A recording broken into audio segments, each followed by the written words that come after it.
James given a flagrant 1 for this contact with Joel Embiid. Now, after the game, Embiid said LeBron should have been ejected. Is that BS or real talk? Our guys will weigh in on that. First, though, when you score 47 points in an NBA game, it is supposed to be a good night.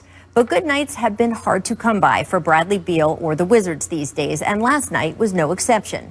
Yes, Beal scored 47, including 6 three-pointers to go along with 6 assists and 4 steals. But the Pelicans, Zion Williamson and Brandon Ingram each dropped 32 themselves to hand the Wizards yet another loss. Washington now has the worst record in the NBA, and there are a lot of reasons for that. The franchise has been more wrecked by COVID issues than any other team. Starting center Thomas Bryant suffering a devastating season-ending torn ACL, and trading John Wall for Russell Westbrook has not, at least so far, paid off. But the bottom line result is that Beal, the NBA's leading scorer right now, keeps turning in spectacular performances, and the Wizards have not been able to turn that into any momentum. Here is what Beal has done in the team's last 6 games, and look at the win-loss column next to each effort. Now you can zoom out to the past 2 years overall. Washington has lost all 10 of the last 10 games in which Beal has scored 40 or more. That's the worst such streak ever in the entire 75-year history of the NBA. So it's probably not a surprise that toward the end of last night's game, the cameras caught Beal looking pretty fed up.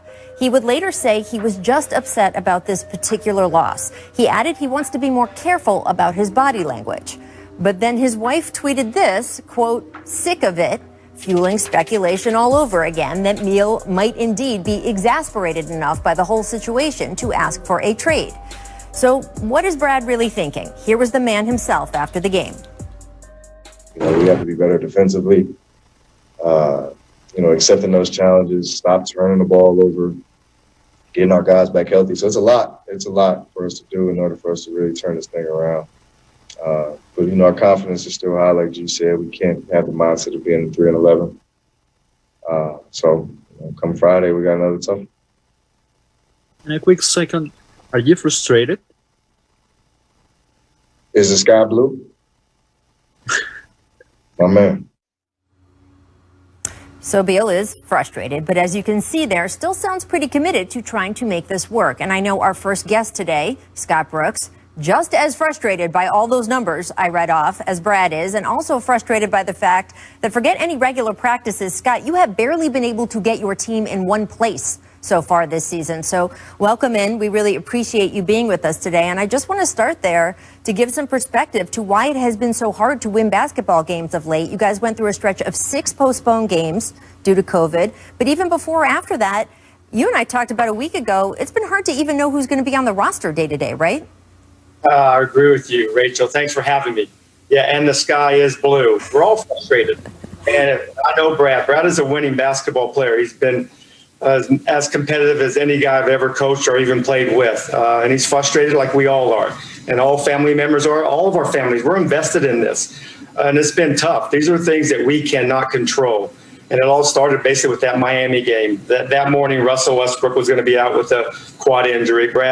They told me, Brad, about an hour before the game that he's going to be out because of contract tracing. And then a minute into that game, Thomas Bryant hurts his knee and he's out all year. And then after that, it seems like every other day we had a player in the protocol, health and protocol with the COVID. And it's like 7 players there. And we didn't practice for like 9 days. Didn't even see our guys. I only saw them occasionally in the parking lot when we were doing our testing. Oh, wow. and then when we did practice for 3 days, we only had 8 guys. And then we start the trip on a three games in 4 nights. Brad has been leading us, and unfortunately, a lot of the things that happen to us, we can't control. But we do have some, there's some light at the end of the tunnel. We should have maybe 3 to 4, maybe even 5 guys back next game. So that's good to hear. It was, we got into our trip last night, like 4 a.m., and I could not wait to get to the practice site. I get to see those 5 or 6 guys practice. So things are going to be looking up. But yeah, frustration, everybody is. We all are. Yeah, and look, I know you're as aware of the numbers as we are. I know you guys dive into those even more deeply. The effort that Brad is turning in, he's not just putting up these incredible performances.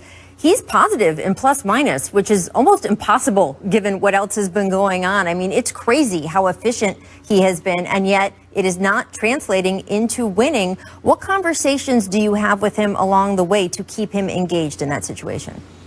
I just keep telling him, keep leading us.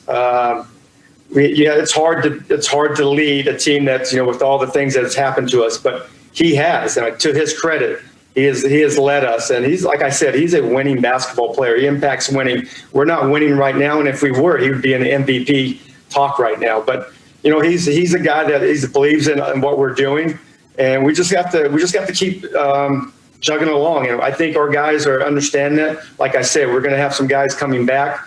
Things are going to be starting to look up for us, but Brad is a big part of what we do, and I couldn't ask for a better guy to coach. Yeah, I mean, he is the NBA's leading scorer right now. And as you note, he is so team-oriented. He is loyal. He doesn't pop off and cause a lot of problems for you that as a coach you have to come back and try to fix. And that's the kind of guy that, frankly, a lot of teams want. The NBA is a competitive business.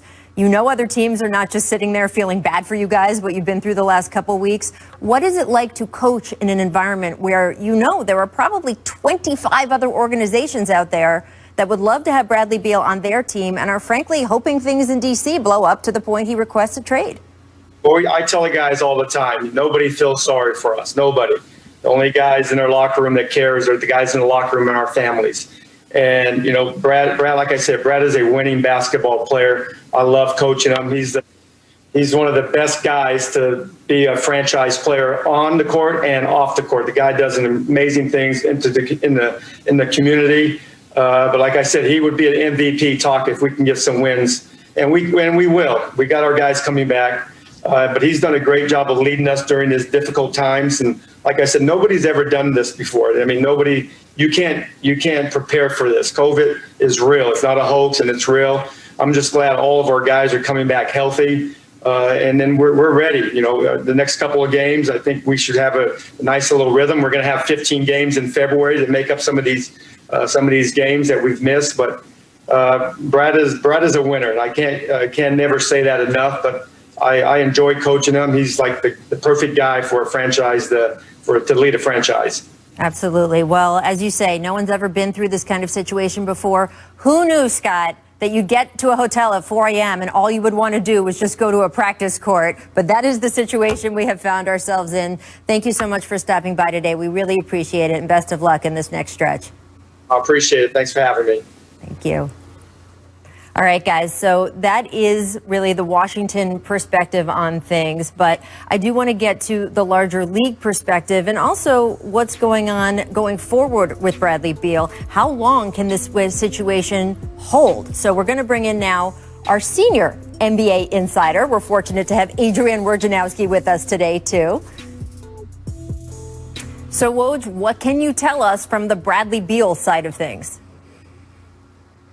Well, Rach, I talked to Mark Bartelstein of Priority Sports. He's Bradley Beal's agent yesterday evening, and he told me that right now Bradley's focus and his focus with the Wizards is just on trying to get this season turned around and trying to get this team on track. And I think Beal, when he signed that extension, adding on a couple years onto his deal. Remember, he's under contract next season, 21-22, has a player option for 22-23. He knew that there was going to be a period here that they needed to see growth, and that he wanted to see, I think, where the Wizards could go as an organization. John Wall was coming back.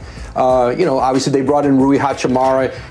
Thomas Bryant, that was a significant injury, losing him for the season. This isn't the team they imagined going into this year.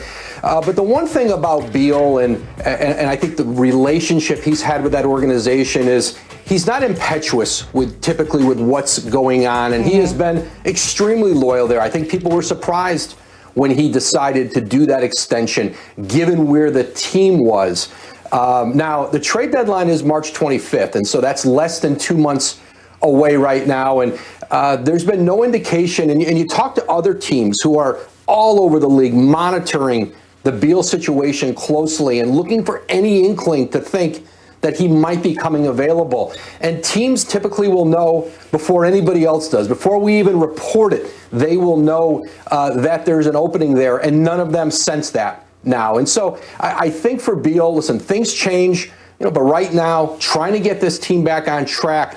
But there's no question, I think his future, certainly his long-term future, Rach, is very uncertain there. And I think even once we get to the trade deadline, if he starts to think about what is my future here, is that something you want to address at the trade deadline in the middle of a pandemic? Or do you want to address it perhaps in the off season when you can see a broader landscape of what the league looks like, what the future of the Wizards look like? And I think those are all things that Beal and Mark Bartelstein are going to have to weigh together. I love that behind-the-scenes insight, because I think fans sometimes think, oh, we're stirring stuff up or asking these questions. We start talking about stuff after the teams start talking about stuff, and it is one of the number one topics of conversation, right, among other front offices, is what is going to happen with Bradley Beal, because he could be such a game changer to the balance of the league. That's how big a deal this is as a part on a team that already thinks it might be headed for championship contention. Woj, what are the teams that are having those discussions most intensely and just waiting for something to change in the Beal Wizards dynamic? Well, there's not a team in the league who wouldn't love to find a way to add Bradley Beal. And even look back to the James Harden talks. I'm not sure every organization felt they were equipped, they were a fit for James Harden. No one denied his talent. But would James Harden want to stay here? Would he fit in with the guys we have? Are there the relationships there that might be needed going in to make it work?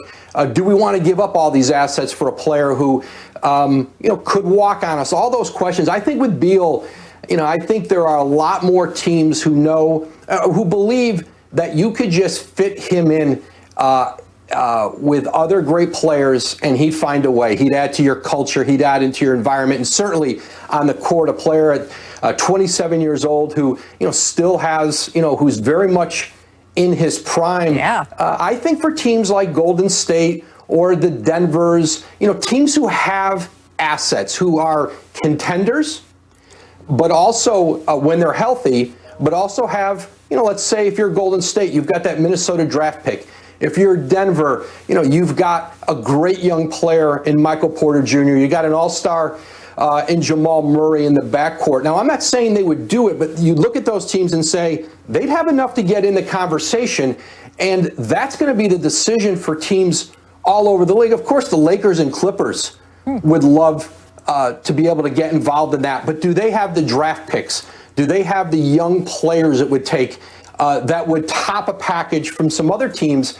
Maybe not. And so, but you're going to see it will be a frenzy if and when, Bradley Beal gets on the market, and he will have a say in where he goes because of his contract situation. Unless a team is just willing to do a trade, hope to convince him to stay long term, they would have him under contract next season. But that's pretty risky for somebody who might be having to give up multiple. You will be giving up multiple first-round picks, probably your best young player.